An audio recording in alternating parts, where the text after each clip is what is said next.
I completely agree. I mean, the culture was fit and ready to take a disseminated, and if your organisation is not, then there's some aspects about who you're recruiting, how you're recruiting. So I will give a Barclays example now of how we're looking to change that culture. So 9 months ago, we incepted 2 programs. One is called Back to Business, so every relationship manager in the company spends 2 days in a business working for that business, actually doing that business's job to understand it. And the second is no relationship manager is now recruited to Barclays without a customer interviewing them. As well as the staff, obviously, but the final choice, if you like, is if a customer says, yes, I think this person would be a good relationship manager or not. How do you select those customers?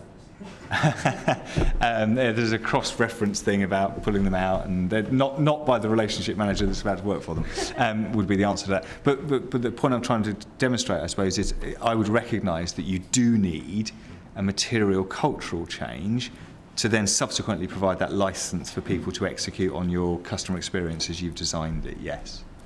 I think there's a point on we mentioned earlier about passion for the business. If you take Apple, for example, every Apple agent that is customer facing has to be an Apple geek, period, right? And we're seeing that more and more in the customers we deal with, that they want, if we're running their agents in a contact center, or they want those agents to be very product savvy or business savvy and be passionate about the brand, the product, the service, the solution, whatever it is.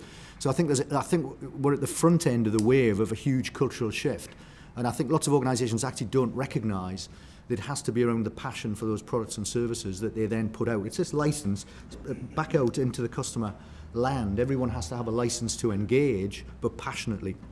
And I think there's a huge cultural shift needed in a lot of organisations to recognise that. Yeah. So again, I'd absolutely agree, and I think coming back to the technology, the immediacy of response, that transparency. If you don't have that culture within your business, I think it's a huge risk then, because it becomes much more apparent to everybody that you are not providing what you promise. How that's kind of I've been very fortunate with our business that the culture has been there. What we have done in the last couple of years, though, is we've actually changed our recruitment policy. We used to hire people from retailers on the basis that they had experience.